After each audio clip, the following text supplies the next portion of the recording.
Kapuso, pagpaglimpyo naman sa mga eskwelahan nga nabahaan sa Bacolod City natutukan para sa pagbukas ng klase sa Lunes. Disaster Fund ginaproseso na sa pagdeklara sang state of calamity sa syudad. Yaring balita nga atong gitutukan. Maluwas sa mga barado ang kanal, nagasupon nga basura, waterways na kinahanglan sa malapnagon nga dredging.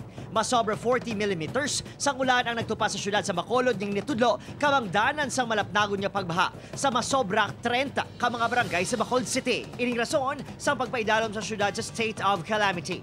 Bangod sini, sarang na magamit sa syudad ang Calamity Emergency Fund. Nagapabilin man nga kanselado ang klase sa Bacolod City tubtob buwas Biyernes, agod matagan sa kahigayunan ng mabulutuan nga makapanglimpyo. Sa 70 ka public school sa syudad, 17 diri ang tuman nga nahalitan. Kalabanan diri. Tungod sa baha ang aton nga mga bangko, no? Kinahanglan ilimpyuhan. Hindi man ini siya ma-totally flush out ang Bureau of Fire.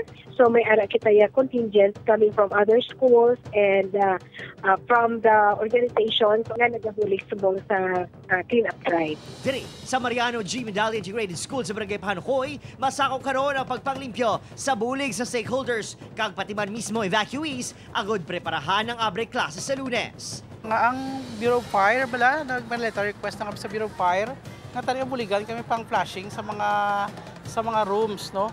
Amo na tani panangwagan namon kay kun ano lang kay kun ang wala ni manual do ka dugay guro matapos wala ang panglimpyo ta kay grabe kitang lunang nakita niyo naman. Ginuduso karon sa pila ka mga miyembro sa Bacolod City Council nga si Kiron ang may eskwelahan nga nagaserbe evacuation centers kaangay sa mga elementary schools sa Banago kag Sumag nga ginsulod man sang baha. Mga gym kag barangay halls nga dalang pankuntaning tion sa emerhensya ang ginbaha man. Pag ginalantaw ta, si Dr. Fornan is very concerned nga naga-stagnate ang tubig wala ka panaog.